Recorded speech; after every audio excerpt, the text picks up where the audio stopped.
Assalamualaikum sahabat sejuta kisah. Selamat datang penonton baru dan penonton setia.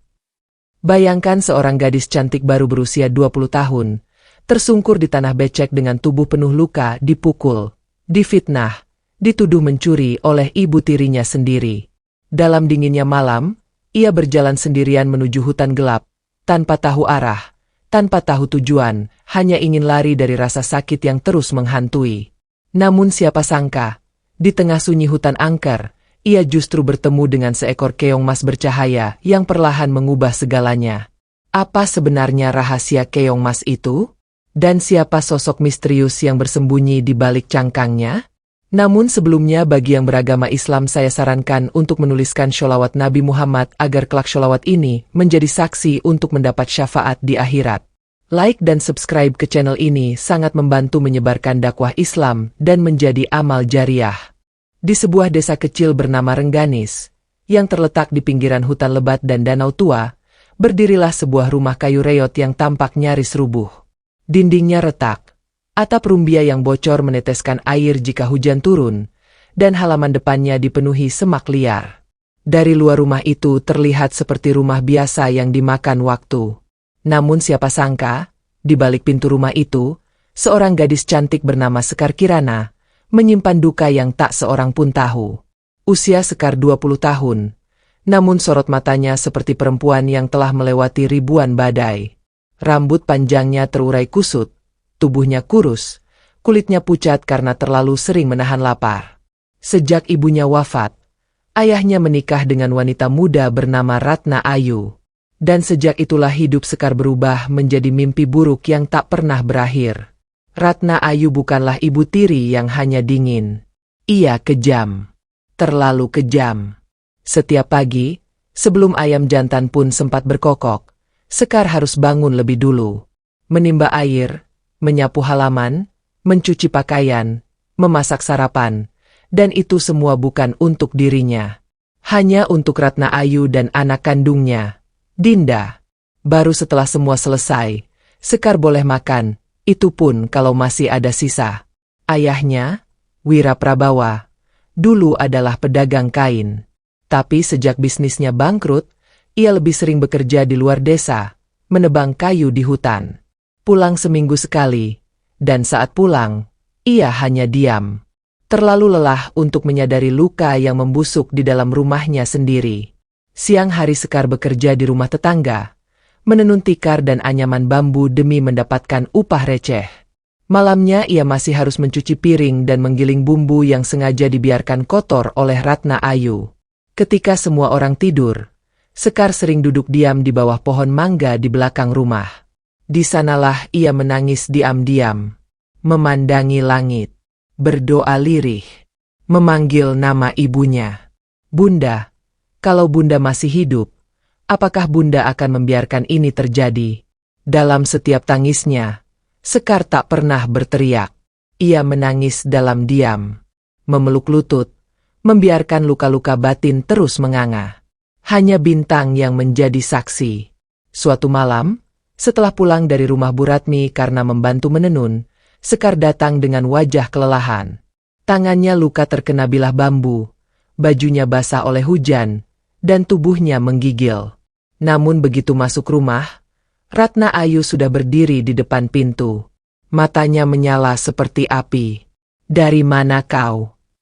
"Sekar habis bekerja, Bu," jawab Sekar pelan, menunduk. Sebelum kata-kata bisa menjelaskan, sebuah sapu lidi menghantam punggungnya.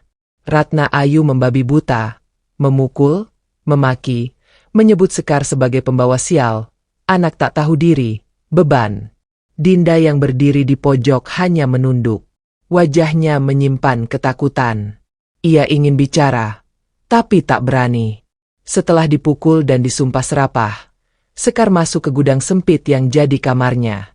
Di balik tikar lusuh dan dinding bambu bolong, ia menggenggam beberapa keping koin kecil. Upah menenun yang disimpan diam-diam. Ia menatapnya lama, lalu menyelipkannya dalam ikat pinggang sobek. Bukan untuk membeli apa-apa. Hanya, kalau suatu saat nanti, ia sudah tak sanggup lagi. Malam itu angin bertiup lebih dingin. Sekar keluar ke belakang rumah. Duduk di bawah pohon mangga tua, menatap langit. Ya Allah, apa aku memang ditakdirkan begini selamanya? Air matanya jatuh. Deras. Tubuhnya bergetar. Namun dalam getaran itu, Sekar tak sadar bahwa jauh di balik semak hutan rengganis, ada sepasang mata kecil yang sedang memperhatikannya. Bukan manusia. Bukan hewan buas. Tapi sesuatu yang akan mengubah hidupnya, untuk selamanya. Malam itu udara sangat dingin. Kabut turun menyelimuti desa Rengganis, membuat cahaya dari pelita tampak samar dan menggigil. Sekar Kirana masih terduduk di bawah pohon mangga tua. Tubuhnya gemetar bukan hanya karena suhu, tapi karena luka di punggungnya yang belum mengering, dan luka di hati yang makin hari makin membusuk. Di tangannya, ia menggenggam sebuah kain lusuh pemberian ibunya sebelum wafat.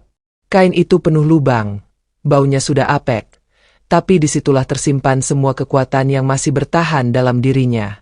Ia menempelkan kain itu ke wajahnya, mencium dalam-dalam, seolah berharap bisa menghirup kembali kehangatan sang ibu yang telah lama tiada. Sekar tahu malam ini harus jadi akhir dari segalanya. Bukan akhir hidupnya, tapi akhir dari penderitaan yang ia telan diam-diam selama bertahun-tahun. Ia berjalan pelan ke dalam rumah, mengendap tanpa suara. Ratna Ayu sudah tidur di ruang depan, di atas kasur empuk yang dibawanya dari rumah orang tuanya yang kaya. Sementara Dinda, anak tirinya, tidur meringkuk di atas kasur tipis yang masih jauh lebih layak dibanding tikar milik Sekar.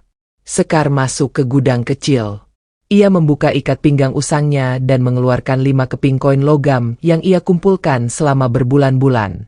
Koin itu tak seberapa, tapi cukup untuk membeli sedikit makanan kalau ia menemukan warung dalam pelarian nanti. Ia hanya membawa 1 baju ganti, sepotong roti kering yang ia sembunyikan sejak 2 hari lalu, serta sebungkus kecil garam yang dibungkus daun jati kering. Itu saja. Tanpa rencana. Tanpa tujuan. Yang ia tahu, ia harus pergi malam ini, atau tidak akan pernah bisa lagi. Dengan langkah ringan, ia membuka pintu belakang. Engselnya berderit. Jantung Sekar nyaris copot. Ia menahan napas, menunggu, tapi tak ada suara dari dalam. Ratna Ayu dan Dinda masih terlelap. Ia menutup pintu kembali, lalu melangkah ke arah semak-semak di belakang rumah, menuju jalan setapak yang langsung tembus ke hutan Rengganis. Hutan Rengganis adalah tempat yang dihindari warga desa. Katanya, di sana banyak siluman, harimau jadi-jadian, dan makhluk gaib yang suka menyesatkan orang. Bahkan anak-anak tak berani mendekat. Tapi bagi Sekar, hutan adalah satu-satunya tempat di dunia ini yang belum menyakitinya. Langkahnya cepat. Daun-daun basah menempel di ujung kainnya. Ranting-ranting mencakar kulit tangannya. Namun ia terus berjalan. Sekar tak peduli. Di tengah jalan, ia sempat terpeleset dan lututnya tergores batu. Darah mengalir. Perih. Tapi ia terus merangkak. Bangkit. Lalu melangkah lagi. Malam terlalu larut untuk kembali. Dan hidup terlalu menyakitkan untuk bertahan. Sekitar 1 jam berjalan, ia tiba di sebuah jalan tanah berlumpur yang mengarah ke Danau Rengganis. Danau itu diselimuti kabut tipis dan suara kodok yang bersahutan. Angin dari arah air membuat bulu kuduknya berdiri. Sekar memutuskan berhenti di bawah sebuah pohon besar dengan akar yang menjuntai ke tanah seperti tirai. Ia bersandar di sana, memejamkan mata. Dan untuk pertama kalinya dalam hidupnya, ia merasa tenang. Subuh datang tanpa suara. Langit mulai memutih. Sekar terbangun dengan tubuh menggigil. Bajunya basah oleh embun dan udara terasa seperti menembus tulangnya. Ia lapar. Sangat lapar. Roti keringnya masih tersisa setengah. Ia makan perlahan sambil memandangi danau. Airnya tenang. Tapi kabut di atasnya membuat permukaan danau seperti cermin yang berkabut. Samar-samar, ia melihat bayangan dirinya sendiri di permukaan air. Lemah, lusuh, tapi matanya masih punya sedikit nyala. Tiba-tiba, terdengar suara kecil dari arah pinggir danau. Seperti sesuatu yang jatuh ke air. Pluk. Sekar menoleh. Ia tak melihat apa-apa. Namun setelah beberapa detik, ia melihat benda bulat kecil mengambang di antara kabut. Warnanya emas. Bukan perunggu. Bukan kuning. Tapi benar-benar emas. Berkilau lembut. Seperti sinar pagi yang memantul dari langit. Ia berjalan mendekat. Pelan. Ragu. Lututnya masih sakit. Namun rasa penasaran mengalahkan rasa takut. Benda itu ternyata seekor keong mas. Tapi bukan keong biasa. Ukurannya sedikit lebih besar dari keong biasa. Dan cangkangnya bersinar pelan. Seperti bernafas. Dan entah kenapa, Sekar merasa tenang. Sangat tenang. Bahkan lebih tenang daripada saat ia duduk di bawah pohon mangga di rumah. "Kau dari mana?" bisik Sekar. Keong itu tak menjawab. Tentu saja. Tapi anehnya, ia tak bergerak menjauh. Malah seperti menatap Sekar. Dan saat Sekar mencoba menyentuh air, keong itu bergerak pelan ke arah tepi, mendekatinya. Sekar mengambilnya perlahan. Tangan kirinya yang masih berdarah menyentuh cangkang emas itu. Dan saat kulitnya bersentuhan, ada semburan hangat menyebar ke seluruh tubuh. Sekar terkejut. Namun tak sakit. Malah seperti disentuh api lembut. Hangat, menyembuhkan. Ia membawa keong itu ke bawah pohon tempat ia bermalam. Meletakkannya di atas daun besar. Lalu menatapnya tanpa berkata apa-apa. Matahari mulai naik. Danau Rengganis memantulkan sinar keemasan. Sekar masih duduk diam. Sementara keong mas itu tetap bersinar. Pelan. Lembut. Penuh rahasia. Dalam hati, ia tahu malam ini bukan sekadar malam pelarian. Malam ini adalah awal dari sesuatu yang belum pernah ia bayangkan. Jauh di dalam kabut Danau Rengganis, di dasar air yang sunyi, sesuatu mulai bergerak. Seperti pusaran kecil yang menyedot cahaya dari sekelilingnya. Lalu samar, terdengar suara lelaki dalam bisikan lembut. "Aku telah menunggu, gadis berhati luka, gadis yang datang dengan air mata dan keberanian." Namun suara itu hanya didengar oleh danau dan oleh makhluk keemasan kecil yang kini berbaring tenang di samping Sekar Kirana. Pagi di hutan Rengganis selalu diselimuti kabut. Cahaya matahari merayap pelan menembus sela-sela dahan pohon tinggi. Sekar Kirana membuka matanya dengan pelan. Tubuhnya masih lemas karena malam sebelumnya hanya bersandar di akar pohon. Matanya langsung menatap ke daun besar di sampingnya, tempat keong mas itu diletakkan. Ia masih di sana. Keong mas itu tampak berkilau lembut, seolah memantulkan cahaya mentari pagi meski cahayanya tak seberapa. Sekar mengamati cangkangnya. Bersih. Halus.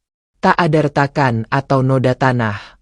Entah bagaimana, keong itu tampak seperti bukan berasal dari dunia ini. Sekar mendekat dan mengangkat keong itu dengan kedua tangan.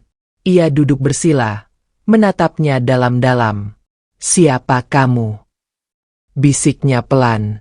Angin bertiup ringan. Dedaunan di atas bergoyang perlahan. Namun di tengah keheningan hutan itu, tiba-tiba terdengar suara gemericik air dari danau. Bukan suara biasa.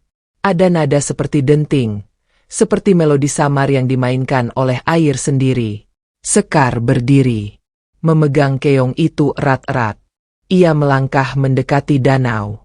Permukaan air tampak tenang, tapi kilau emas samar mulai tampak dari bawah air. Seperti ada sesuatu di dalam, yang sedang bergerak naik. Perlahan-lahan, dari tengah danau muncul sebuah bayangan. Sosok samar, tegak, berwajah tenang. Mengenakan jubah panjang berwarna kebiruan. Rambutnya panjang, hitam, dan matanya memancarkan cahaya redup. Sekar mundur setapak. Tangannya gemetar. Tubuhnya kaku. "Jangan takut." Suara itu muncul begitu saja, seolah langsung berbicara di dalam pikirannya.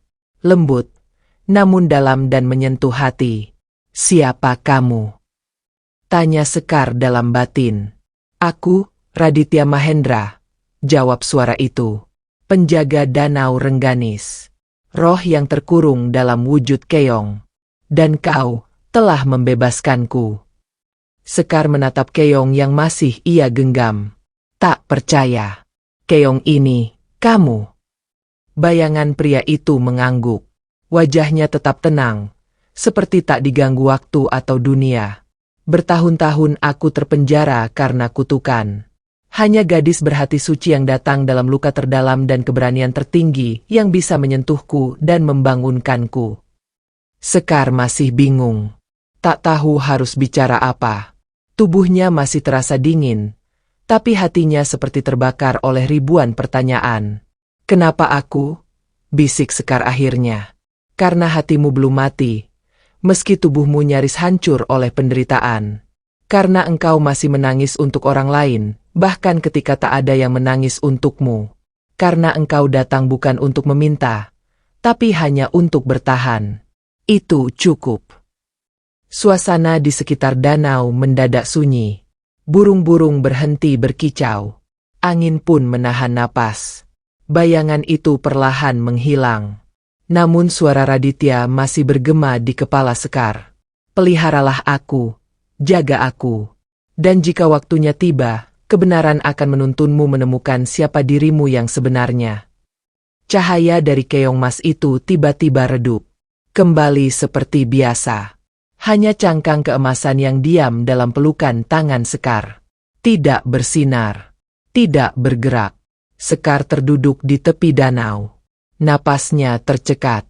Dadanya sesak. Bukan karena takut, tapi karena ia merasa, untuk pertama kalinya dalam hidup, ada yang melihat dirinya. Benar-benar melihat. Dan bukan menghakimi. Hari itu Sekar memutuskan untuk tidak kembali ke desa. Ia memilih tinggal di dalam hutan. Ia mendirikan semacam gubuk darurat dari batang pisang dan daun rumbia. Ia menggunakan air danau untuk minum, dan mulai memetik buah liar untuk bertahan hidup. Tubuhnya memang lemah, tapi tekadnya tak bisa dipatahkan. Keong emas itu ia letakkan di sebuah kotak kecil dari bambu. Setiap pagi ia bersihkan, setiap malam ia letakkan di dekat dirinya saat tidur. Anehnya, sejak membawa keong itu, luka-lukanya perlahan sembuh.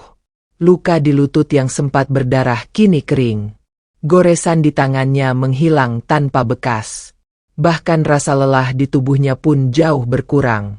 Namun lebih dari itu, malam-malam Sekar tak lagi sunyi. Kadang, dalam tidur, ia bermimpi. Mimpi tentang istana air. Tentang ruang rahasia di dasar danau.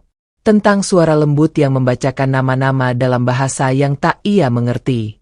Dan setiap kali ia bangun, hatinya semakin kuat. Seolah satu persatu serpihan jiwanya disusun kembali oleh sesuatu yang tak ia lihat. 3 hari setelah pelariannya, desa Rengganis gempar. Wira Prabawa, ayah Sekar, pulang dari hutan. Begitu mendengar bahwa putrinya kabur, ia langsung naik pitam. Ratna Ayu berpura-pura menangis. Aku tak tahu apa salahku. Kak, aku hanya menyuruh dia mencuci. Aku tak pernah menyentuhnya. Dia sendiri yang keras kepala. Wira menatapnya lama. Aku tahu anakku. Dia bukan gadis sembarangan. Kalau dia lari, pasti karena kau buat dia lari. Ratna menggigit bibir. Dinda hanya menunduk. Tangannya gemetar. Selama ini ia menyaksikan semuanya. Dan hatinya tak sanggup lagi diam. Malam itu, Dinda diam-diam menyusup ke kamar. Mengambil kotak kayu kecil yang berisi surat-surat lama milik Sekar. Ia membaca tulisan tangan yang penuh air mata, yang pernah dikirim Sekar kepada ayahnya tapi tak pernah sampai karena disembunyikan Ratna. Ayah, Sekar tidak kuat lagi. Sekar ingin pergi, tapi kalau pergi, apakah ayah akan mencariku? Dinda menangis. Esok paginya, ia memutuskan untuk diam-diam mengikuti arah jejak ke hutan. Mencari jejak kakaknya. Mencari kebenaran dan mungkin menebus kesalahan yang tak pernah ia lakukan tapi ia biarkan terjadi. Namun Dinda tak tahu bahwa langkah kecilnya itu akan membuka lembaran baru yang jauh lebih besar dari yang ia bayangkan.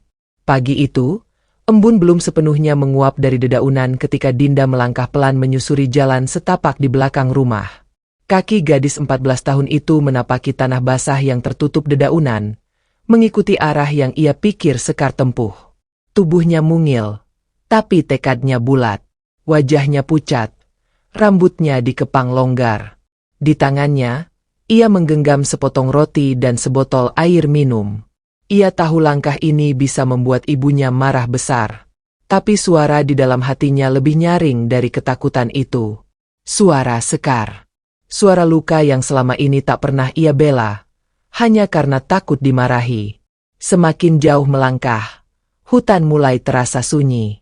Suara jangkrik menghilang. Angin pun berhenti berdesir. Tapi langkah Dinda tak surut. Ia yakin Sekar ada di depan sana. Di sisi lain hutan rengganis, Sekar sedang duduk memetik buah kecil berwarna merah dari semak liar. Buah itu disebut warga sebagai buah selaru. Bentuknya seperti ceri tapi lebih keras. Rasanya asam tapi menyegarkan. Ia menaruh beberapa di dalam daun besar dan membawanya ke gubuk. Di dekat gubuk, keong mas masih diletakkan di atas batu datar yang bersih. Setiap pagi, Sekar mencuci tangan dan wajahnya lalu duduk di samping keong itu.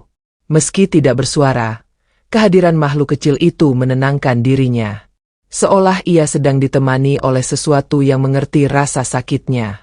Pagi itu, saat hendak duduk, keong itu bergerak. Hanya sedikit. Cangkangnya bergeser. Bukan karena disentuh. Bukan karena angin. Tapi karena dirinya sendiri. Sekar mematung. Raditya. Bisiknya. Dan tiba-tiba, suara lirih kembali terdengar. Samar. Sangat lemah. Namun jelas masuk ke dalam benaknya. Berhati-hatilah. Hari ini ada yang datang. Sekar berdiri cepat. Tubuhnya menegang. Ia menatap ke arah semak. Lalu hutan di depan. Langkah kaki. Pelan. Ringan. Namun pasti. Seperti suara seseorang yang takut tersesat. Sekar memungut tongkat kayu di samping gubuk. Matanya tajam. Jantungnya berdetak cepat, semakin dekat, dan dari balik pohon besar, muncullah sosok kecil dengan wajah panik. Kak Sekar.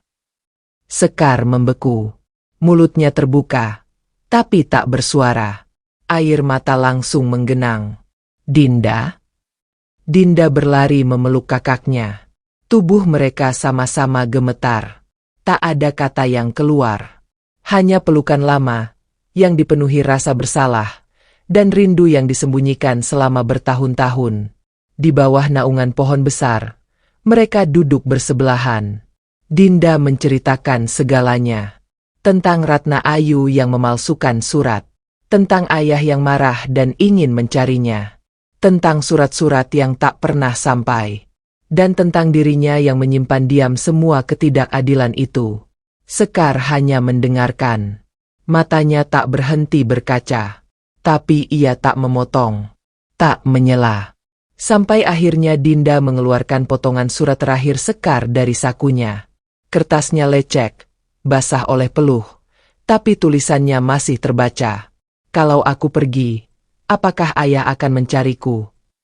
Suara Dinda pecah di ujung kalimat itu. Ia menggenggam tangan kakaknya. Ayah mencarimu, Kak. Sungguh, dia marah pada ibu, bukan padamu. Sekar mengangguk. Pelan. Hatinya belum sepenuhnya percaya, tapi untuk pertama kalinya, ada cahaya kecil yang tumbuh lagi. Lalu ia memandang keong mas yang tergeletak tenang. Aku tak sendiri di sini, bisiknya. Ada yang melindungiku. Dinda menatap keong itu. Itu, keong emas ya, Kak. Sekar tersenyum. Iya, tapi bukan sembarang keong. Dan malam itu, untuk pertama kalinya, Sekar bercerita tentang keajaiban yang ia alami, tentang suara dari danau, tentang Raditya, tentang luka yang perlahan sembuh. Dinda tak sepenuhnya paham, tapi ia percaya. Keesokan harinya, saat matahari baru saja menyentuh pucuk-pucuk pohon, Sekar dan Dinda mendengar suara dari arah danau. Bunyi denting lembut, seperti nyanyian, tapi bukan dari manusia. Mereka saling berpandangan, lalu berdiri, melangkah perlahan menuju danau. Dan di sana, di tengah permukaan air yang menguap tipis, tampak sinar emas yang membentuk sebuah pusaran kecil. Perlahan, sesuatu mulai muncul dari dalam air. Bukan hanya bayangan seperti sebelumnya, tapi wujud tubuh nyata. Sosok pria muda dengan jubah kebiruan, rambut panjang terurai, berdiri di atas permukaan air seperti menantang dunia. Sekar dan Dinda tertegun. Raditya menatap mereka. Matanya bersinar lembut.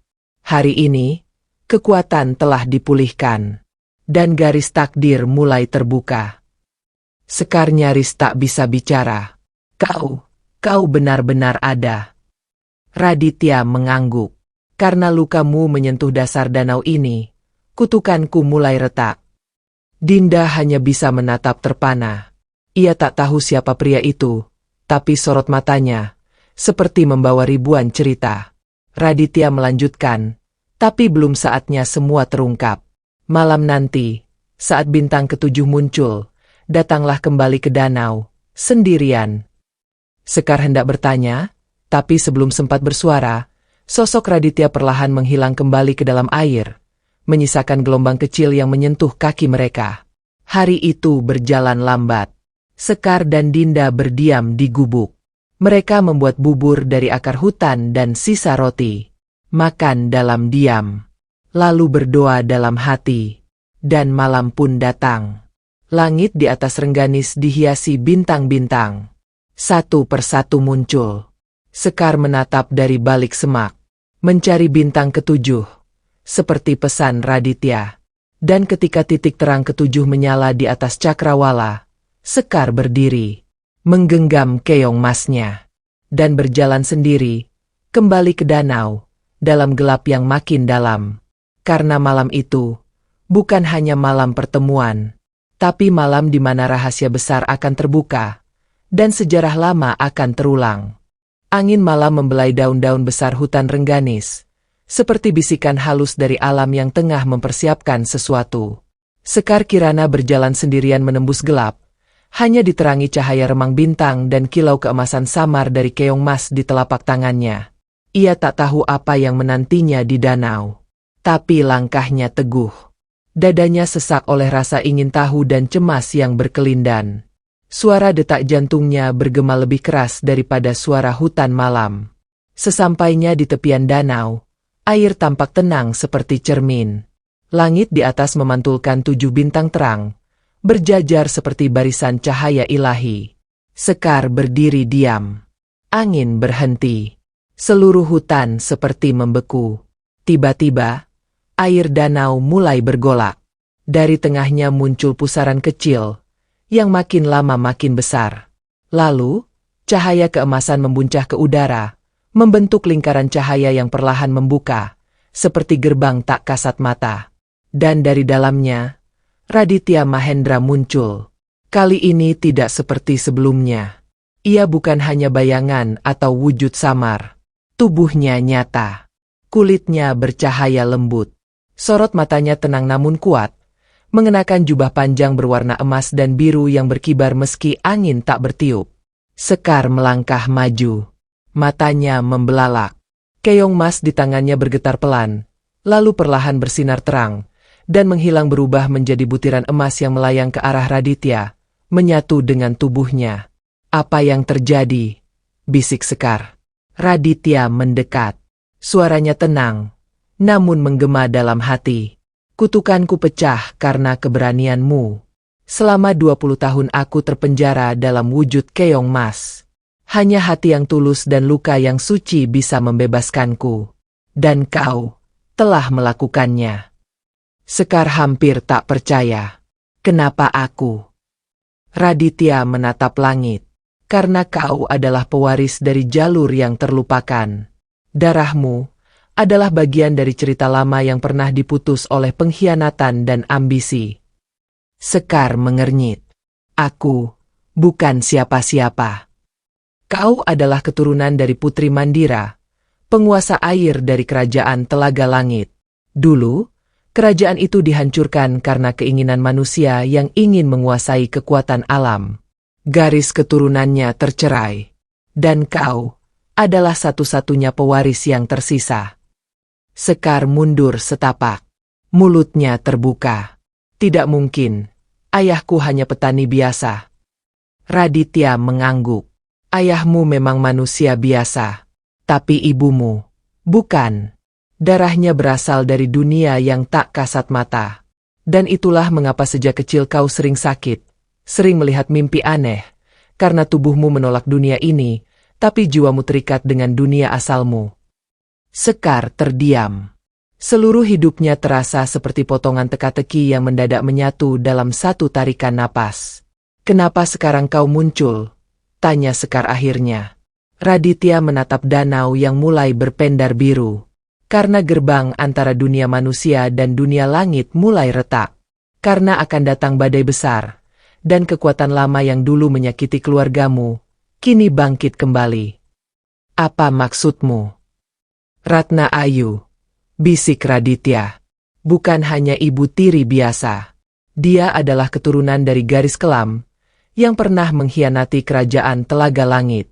Karena itulah ia membencimu tanpa alasan. Karena darahmu membuatnya takut. Sekar merasa dunia di sekelilingnya bergoyang. Pikirannya berputar. Semua kebencian, pukulan, fitnah, semuanya, bukan karena dirinya, tapi karena darah yang tak ia pilih. Raditya melanjutkan, dan malam ini, aku akan membuka ingatanmu tentang siapa dirimu, dan siapa musuhmu sebenarnya. Lalu ia mengangkat tangan.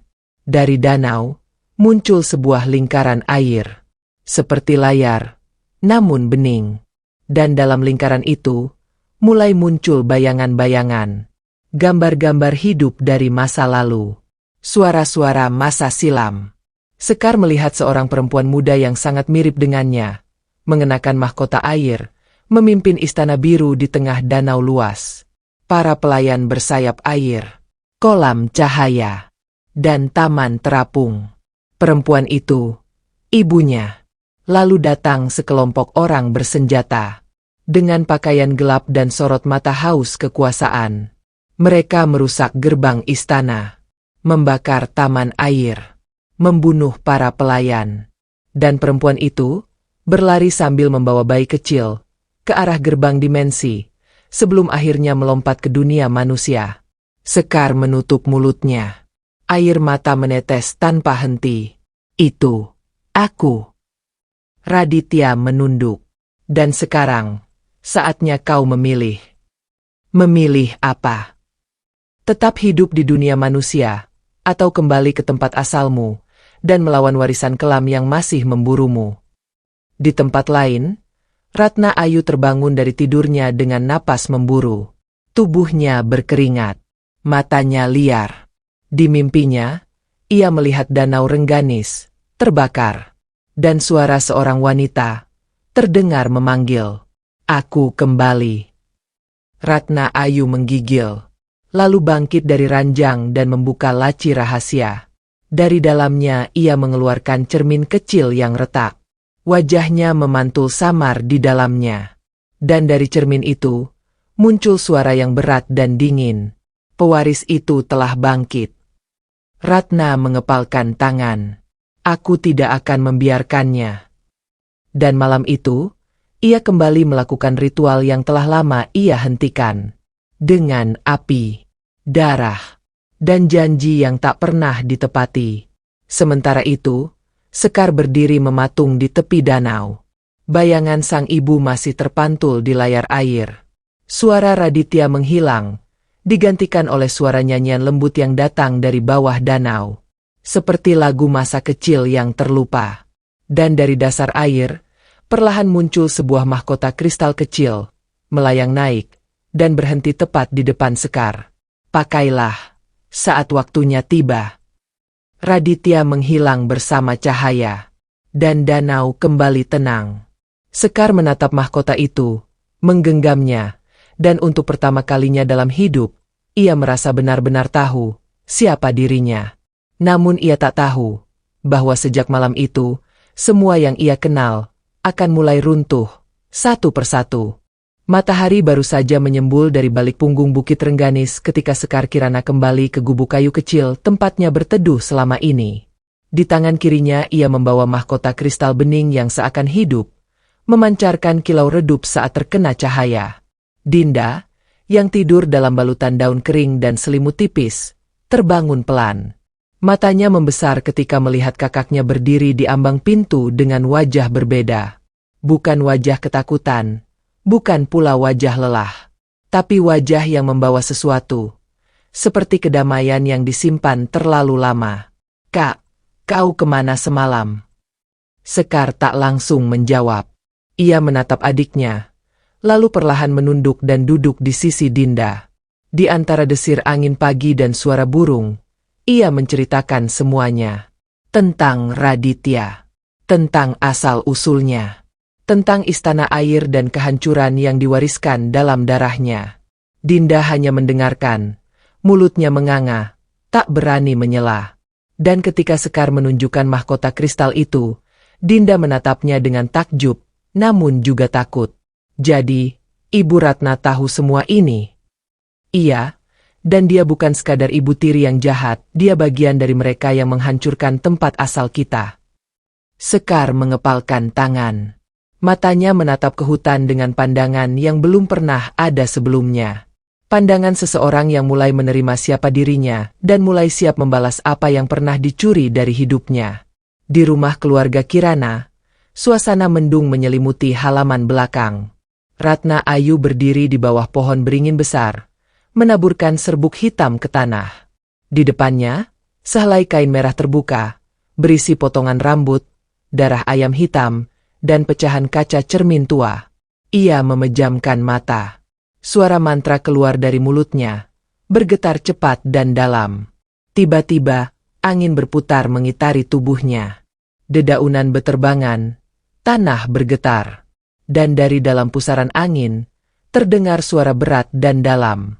Mereka telah kembali, keturunan Telaga Langit telah hidup lagi, dan dia sudah memegang mahkota. Ratna membuka mata. Wajahnya pucat, tapi matanya merah menyala.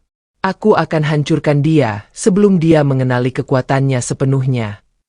Dan dari balik bayang-bayang pohon, sesosok pria berjubah hitam muncul. Wajahnya ditutupi topeng logam. Tubuhnya kurus tapi aura dingin menyelimutinya. "Kau butuh bantuanku lagi, Ratna." Ratna mendesis. "Kalau perlu, aku akan membakar hutan Rengganis sampai ke akarnya." Pria itu tertawa pelan. "Hutan itu miliknya. Ratna, kau tak bisa memusnahkan rumahnya dengan kekuatan manusia." Ratna mencakar tanah dengan kuku panjangnya yang telah menghitam. "Kalau begitu, bantu aku bangkitkan roh-roh penjaga kegelapan. Kita lihat siapa yang lebih kuat. Darah pewaris atau kutukan masa lalu."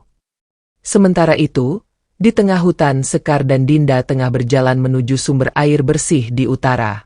Mereka menyusuri jalur yang tak biasa mereka lewati sebelumnya, karena Keong Mas, yang telah menjadi Raditya, pernah menyebutkan bahwa sumber air itu menyimpan jejak-jejak kenangan.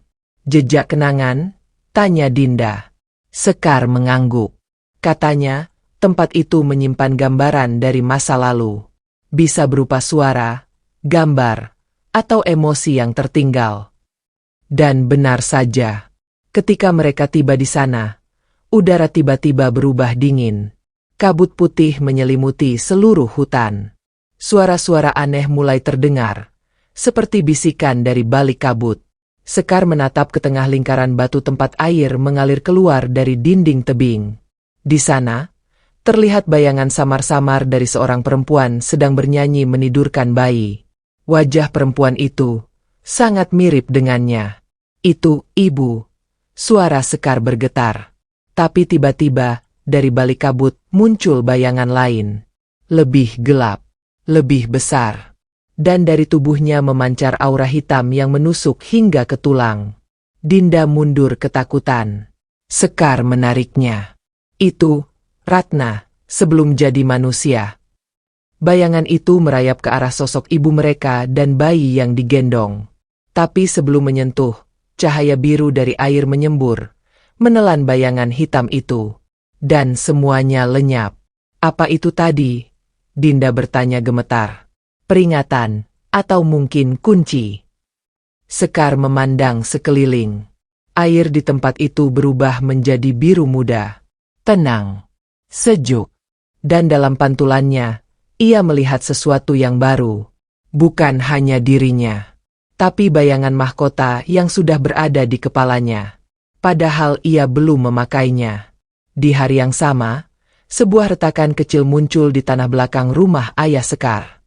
Dari retakan itu muncul asap putih tipis, lalu suara gemerisik, seperti sesuatu yang merangkak naik. Ayah Sekar sedang duduk termenung di teras rumah ketika seekor ular hitam kecil muncul dari celah retakan itu dan merayap mendekatinya. Tapi tak lama, ular itu berhenti dan menatapnya tajam, lalu menghilang ke dalam bayangan. Ayah Sekar terdiam. Matanya menggelap. Lalu ia bangkit berdiri, seperti orang yang kehilangan ingatan.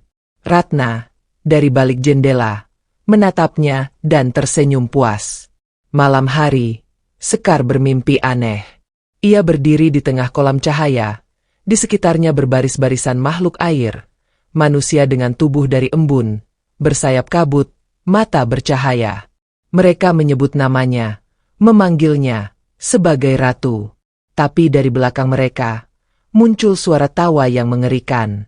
Ratna, dengan wajah menyatu dengan topeng ular, melayang di atas awan hitam, membawa sesuatu di tangannya. Mahkota kembar, satu putih, satu hitam. Dan suara itu berkata, "Kau bukan satu-satunya pewaris." Sekar terbangun dengan nafas tersengal. Tangannya gemetar. Keringat dingin mengucur dari pelipisnya.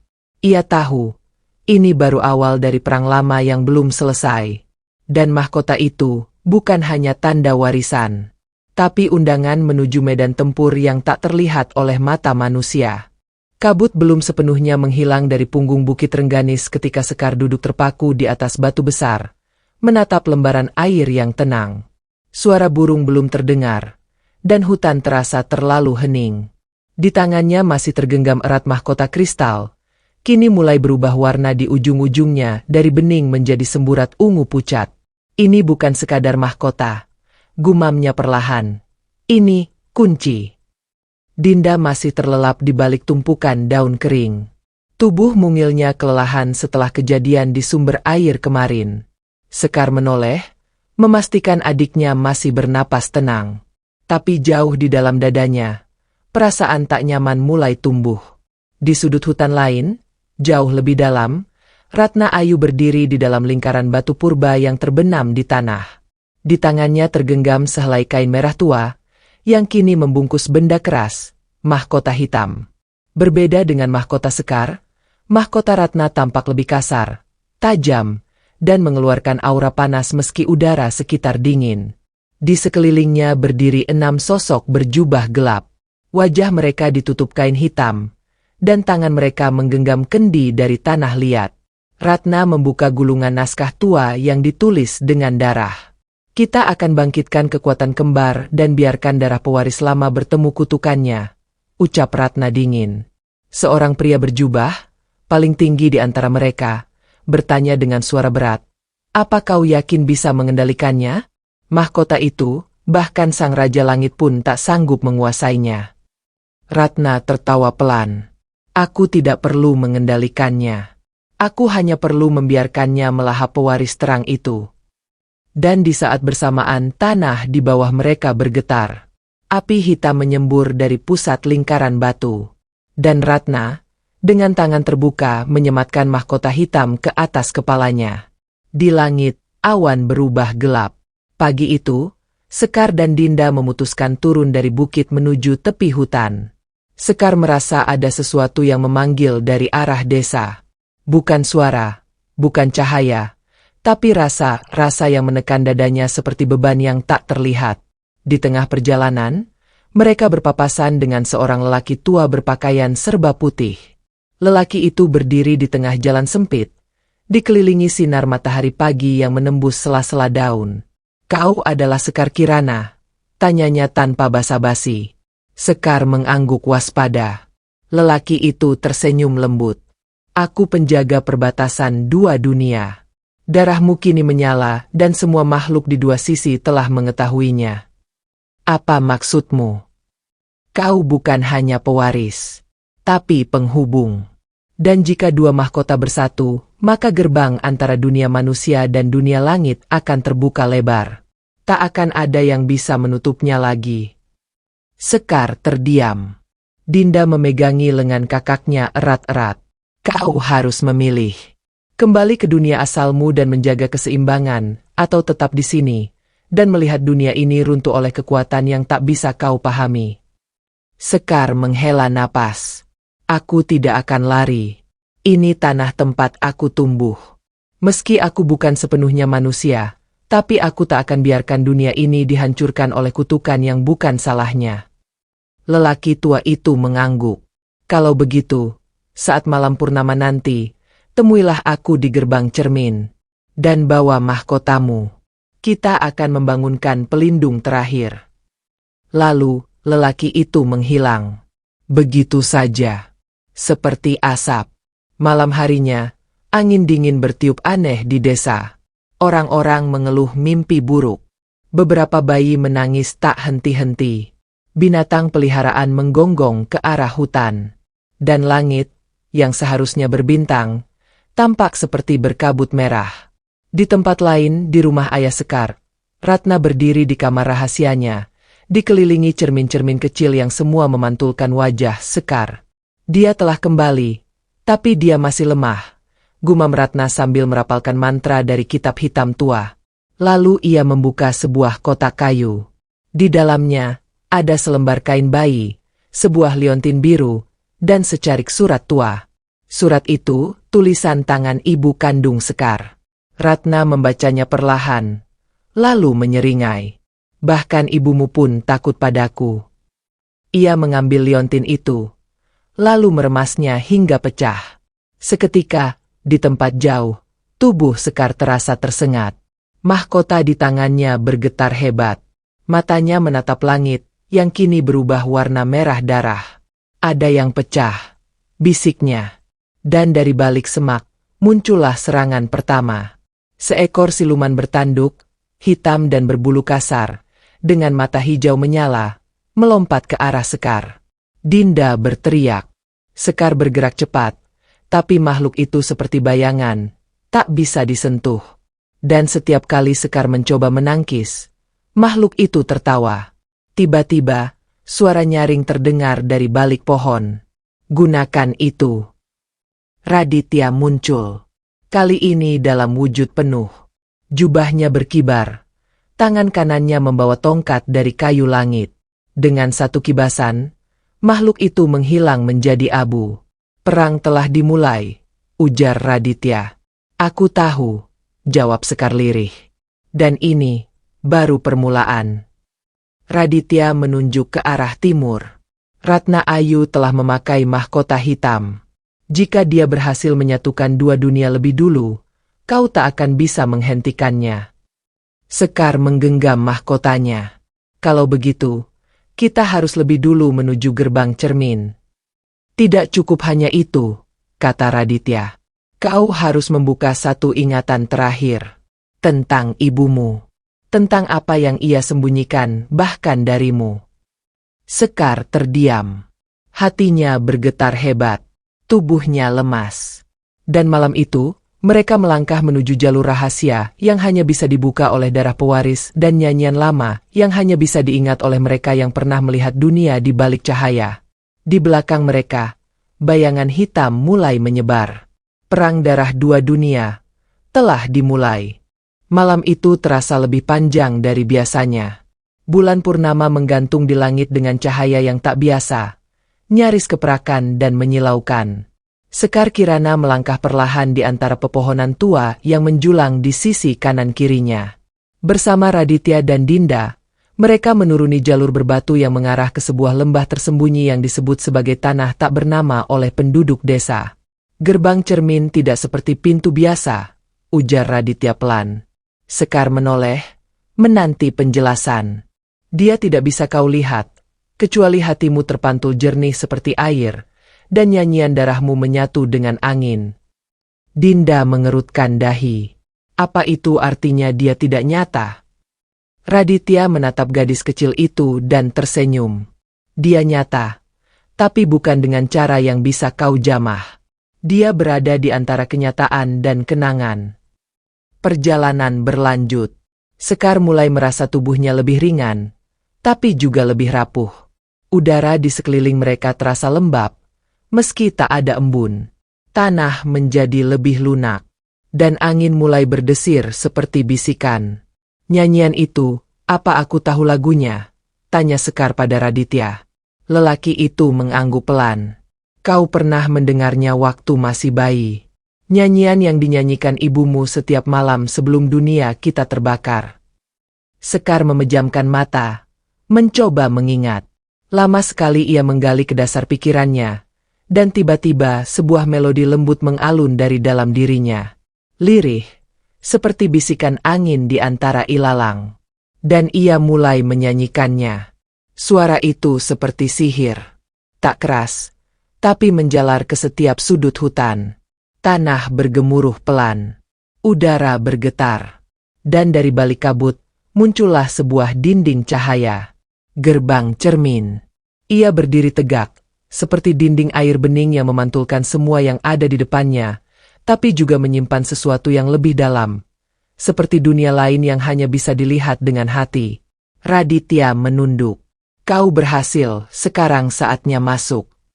Di balik gerbang itu, mereka tiba di sebuah tempat asing. Langit berwarna ungu. Air mengalir di udara, bukan di tanah.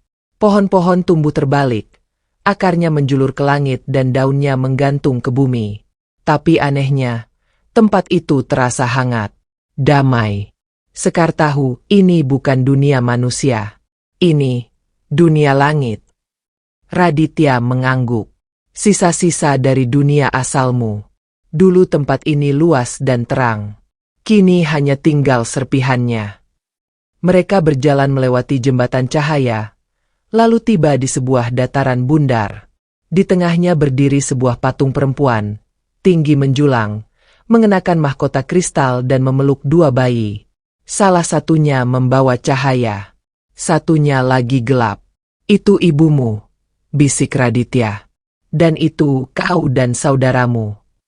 Sekar tercengang. Saudaraku. Ya, kau bukan anak tunggal. Ibumu melahirkan sepasang kembar. Tapi hanya kau yang berhasil diselamatkan dan dibawa ke dunia manusia. Sekar gemetar. Tubuhnya nyaris roboh. Lalu, yang satu lagi. Raditya menunduk. Direnggut oleh pasukan Ratna. Dibawa ke tempat paling gelap. Dan dibesarkan sebagai putri kegelapan. Air mata mengalir di pipi Sekar. Dinda menatap kakaknya dengan penuh kebingungan. Aku punya saudara perempuan. Raditya menatap jauh. Dan dia yang sekarang menjadi pewaris mahkota hitam. Sekar terduduk. Kepalanya penuh. Semua mulai masuk akal. Mengapa Ratna Ayu begitu ingin menghancurkannya? Mengapa kutukan begitu kuat? Karena ini bukan sekadar tentang kekuasaan. Ini adalah pertempuran darah. Antara dua saudara. Antara terang dan gelap. Di sisi lain dunia manusia, Ratna berdiri di atas puncak menara tertua di desa. Mahkota hitam berkilau di atas kepalanya. Dan di sampingnya berdiri seorang gadis seusia Sekar. Rambutnya panjang keperakan. Matanya biru dingin. Wajahnya seperti pantulan cermin Sekar. Tapi tidak ada senyum. Tidak ada kehangatan. Hanya sorot mata tajam dan dingin. Rencana sudah siap, ujar gadis itu. Ratna menoleh padanya. Putriku, waktumu telah tiba. Tunjukkan bahwa kau lebih kuat dari saudaramu. Gadis itu tersenyum tipis. Aku tidak butuh darah terang. Karena aku adalah malam yang tak butuh cahaya. Di dunia langit, Sekar menatap patung ibunya. Kenapa semua ini harus terjadi? Raditya mendekat. Karena cinta dan pengkhianatan tumbuh dari akar yang sama. Dan hanya kau yang bisa memilih, apakah ingin mengakhiri dendam ini atau membiarkannya membakar dua dunia. Sekar menatap mahkota di tangannya. Kilau beningnya kini bercampur semburat emas. Seolah tahu, waktu semakin menipis. Kalau begitu, antarkan aku ke tempat terakhir. Tempat di mana semua ini dimulai. Raditya mengangguk. Dan mereka pun bersiap. Perjalanan berikutnya akan membawa mereka ke dasar Danau Purba. Tempat di mana mahkota dibuat. Tempat di mana sejarah dua dunia bertabrakan. Dan tempat di mana dua saudara akan saling menatap untuk pertama kalinya. Bukan dengan cinta, tapi dengan takdir. Angin bertiup kencang saat kaki Sekar menapaki tanah basah di tepian Danau Purba. Langit menghitam, bukan oleh malam, tapi oleh awan yang bergulung seperti amarah. Cahaya bulan purnama tak mampu menembus kabut kelam yang merayap di permukaan air. Danau itu tenang, nyaris tak bergelombang, seperti cermin datar yang menyembunyikan rahasia ribuan tahun. Disinilah semuanya dimulai, ucap Raditya pelan. Dinda memeluk erat tangan kakaknya. Tubuhnya menggigil, bukan karena dingin, tapi karena ketakutan yang tak bisa dijelaskan. Tempat ini bukan hanya danau, lanjut Raditya. Ia adalah nadi pertama dunia langit dan bumi. Tempat dua dunia disatukan. Dan tempat dua darah kembar dipisahkan. Sekar menatap air. Pantulan wajahnya tak utuh. Seperti ada bayangan lain yang merayap di belakang. Ia memejamkan mata, merasakan denyut aneh di jantungnya. Mahkota di tangannya kini bergetar pelan, hangat, seolah merespon sesuatu yang mendekat. Dan saat langkah mereka semakin dalam menuju tepian tengah, bumi pun berguncang. Kilat menyambar langit, menyibak gelap. Dari balik kabut muncul sosok tinggi bermahkota hitam. Jubahnya berkibar oleh angin. Dan di sampingnya berdiri seorang gadis yang membuat Sekar tercekat. Wajah itu sangat mirip dirinya. Namun dari sorot mata, dari cara berdiri, dari aura dingin yang menguar jelas bahwa ia bukan sekadar bayangan. Kita bertemu akhirnya. Suara gadis itu seperti bisikan logam. Aku adalah bagian darimu yang dibuang. Nama yang tak pernah disebut. Darah yang dikutuk. Sekar melangkah maju. Kau, saudara kembarku. Gadis itu mengangguk. Tapi kau tumbuh dalam pelukan. Sementara aku tumbuh dalam dendam. Kau menerima nyanyian ibu, aku menerima racun dari dunia gelap. Ratna Ayu tertawa kecil dari belakang. Lihatlah, pewaris cahaya, bahkan saudaramu sendiri tak ingin menjadi bagian darimu. Raditya berdiri di sisi Sekar. Tangannya menggenggam tongkat kayu langit. Ini bukan waktunya saling menyalahkan. Ini waktunya memilih. Antara menyatu atau saling menghancurkan. Gadis mahkota hitam menatap kakaknya. Aku datang bukan untuk berdamai. Aku datang untuk mengambil apa yang seharusnya milikku. Dunia ini hanya butuh satu pewaris. Dan seketika, udara berdenyut. Tanah pecah. Dari danau muncul pusaran besar yang menelan cahaya. Dan dari dalamnya, muncul makhluk-makhluk bersayap hitam. Bertanduk, dengan mata api. Pasukan dunia kelam telah bangkit. Raditya membentangkan tongkatnya, menciptakan perisai cahaya untuk melindungi Sekar dan Dinda. Pilih sekarang, katanya. Sekar menatap mahkotanya. Tangan gemetar, tapi tekad menguat. Ia melangkah ke tengah pusaran, menatap lurus mata saudara kembarnya. Kalau kau ingin dunia ini, kau harus melewati aku. Gadis itu tersenyum dingin. Begitu seharusnya. Dan pertarungan pun dimulai. Hujan cahaya turun dari langit saat mahkota terang dan mahkota gelap saling beradu. Setiap dentuman menciptakan gelombang yang membuat air danau membubung ke langit. Petir berkilat. Tanah terbelah. Dinda berteriak memanggil Sekar. Tapi suara kecilnya tenggelam dalam hiruk pikuk sihir yang saling bertabrakan. Raditya menghalau makhluk-makhluk hitam dengan kekuatan terakhirnya. Tongkatnya mulai retak. Darah menetes dari pelipisnya. Tapi ia tak mundur. Kau harus bertahan, Sekar, bisiknya lirih.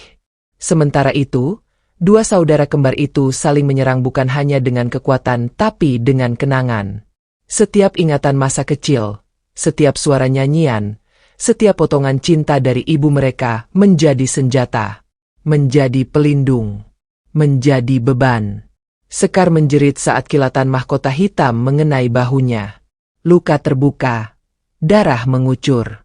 Tapi ia tak roboh. Aku tahu siapa aku, dan aku tahu siapa dirimu, dan aku tak akan biarkan kita dijadikan alat balas dendam. Saudaranya memekik marah. Kau tak tahu apa-apa tentang penderitaan. Sekar menatapnya dengan mata berkaca-kaca. Aku tahu, karena kita lahir dari rahim yang sama. Tapi cinta bukan tentang siapa yang lebih menderita, tapi siapa yang memilih untuk berhenti menyakiti. Dan dengan satu teriakan, Sekar menancapkan mahkotanya ke tanah danau. Cahaya menyembur ke segala arah, memecah langit, memecah waktu. Dan tiba-tiba segalanya membeku. Air danau berhenti, angin berhenti, semua makhluk diam. Waktu berhenti. Dan di tengah beku itu, dua saudara itu berdiri saling menatap. Lalu, cahaya meledak dari mahkota. Ketika segalanya kembali bergerak, hanya ada sunyi. Ratna Ayu tergeletak. Mahkota hitamnya pecah. Pasukan kegelapan menghilang. Lenyap seperti asap tersedot cahaya. Raditya berdiri limbung, menatap Sekar yang kini duduk bersimpuh. Wajahnya pucat. Tubuhnya lemah. Mahkotanya tak lagi bersinar. Tapi matanya damai. Di depannya, saudara kembarnya juga terduduk. Dan untuk pertama kalinya, menangis. Air mata itu bukan karena kalah. Tapi karena ingat. Ingat bahwa cinta yang dulu dibenci, kini kembali. Tapi di dasar danau, sesuatu mulai bangkit. Bukan dari cahaya, bukan dari gelap. Melainkan dari luka. Matahari pertama setelah badai muncul perlahan dari balik pegunungan timur. Sinarnya lembut, seperti jemari ibu yang mengusap luka lama. Danau purba kini berubah tenang, memantulkan langit biru yang baru saja dibersihkan dari debu peperangan. Tak ada lagi makhluk hitam bersayap. Tak ada lagi kilatan sihir. Hanya sisa-sisa harapan yang menggantung di udara. Sekar masih duduk diam di tepian, tubuhnya bersandar di bahu Raditya. Napasnya berat, tapi matanya tetap menatap lurus ke arah permukaan danau. Di hadapannya, saudara kembarnya, yang kini tak lagi mengenakan mahkota gelap, berdiri kaku. Jubah hitamnya tercabik, rambutnya berantakan, dan sorot matanya kosong. "Kenapa kau tidak membunuhku?" tanyanya lirih. Sekar menoleh pelan. "Karena aku tidak ingin ada kematian yang lain. Cukup, ibu yang pergi." Gadis itu terdiam. Air matanya jatuh. Satu demi satu. Raditya menatap keduanya, lalu berdiri dan perlahan mundur. Dinda menghampiri Sekar, memeluk kakaknya dengan erat. "Aku takut, Kak."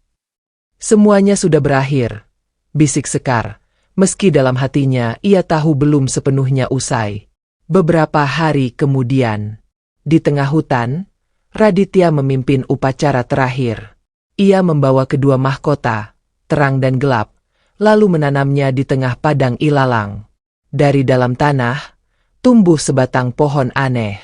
Daunnya bersinar keemasan, batangnya bercahaya lembut. "Inilah penanda akhir perang," ujar Raditya. "Dan permulaan damai." Sekar berdiri di samping saudara kembarnya, yang kini mengenakan pakaian sederhana.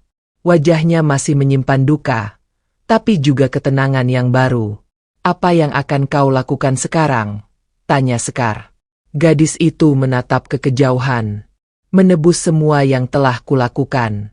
Mungkin dengan menanam pohon, atau membacakan kisah untuk anak-anak di desa." Sekar tersenyum kecil. "Kalau begitu, kita mulai dari awal. Dari yang kecil." Beberapa waktu berlalu. Sekar memutuskan kembali ke desa. Bukan untuk tinggal, Tapi untuk memperbaiki, rumah lamanya telah rata dengan tanah. Namun di atas puing-puingnya, ia mendirikan sebuah pondok kecil dari kayu. Tempat membaca, tempat menyimpan nyanyian lama, tempat di mana semua anak kecil bisa datang dan belajar. Dinda tumbuh bersama kakaknya, menjadi gadis cerdas dan penuh tawa. Ia sering duduk di tepi kolam, bernyanyi pelan pada keong-keong kecil yang berenang di air. Dan pada suatu senja, seekor keong mas besar muncul dari dasar kolam. Cangkangnya berkilau, matanya bercahaya lembut. Raditya muncul dari dalamnya. "Raditya?" Sekar mendekat dengan langkah gemetar. Lelaki itu tersenyum. Wajahnya masih sama, hangat dan teduh. "Aku datang hanya untuk pamit. Tugasku sudah selesai." "Tapi, kemana kau akan pergi?" Raditya menunjuk langit, ke tempat di mana bintang-bintang bernyanyi. Ia menatap Sekar dalam-dalam, lalu perlahan berubah menjadi cahaya, dan terbang ke angkasa, menyatu dengan bintang-bintang. Sekar menatap langit lama sekali, hingga malam turun. Ia tersenyum dan tahu bahwa cinta tak pernah pergi. Di halaman rumah kecil itu, sebuah papan kayu terpancang. Tulisannya sederhana, "Pondok Cahaya Keong Mas." Tempat dimulainya kembali cinta yang pernah hilang. Dan sejak hari itu, kisah Keong Mas tak lagi hanya dongeng. Ia menjadi bagian dari mereka yang pernah hilang, tapi akhirnya pulang.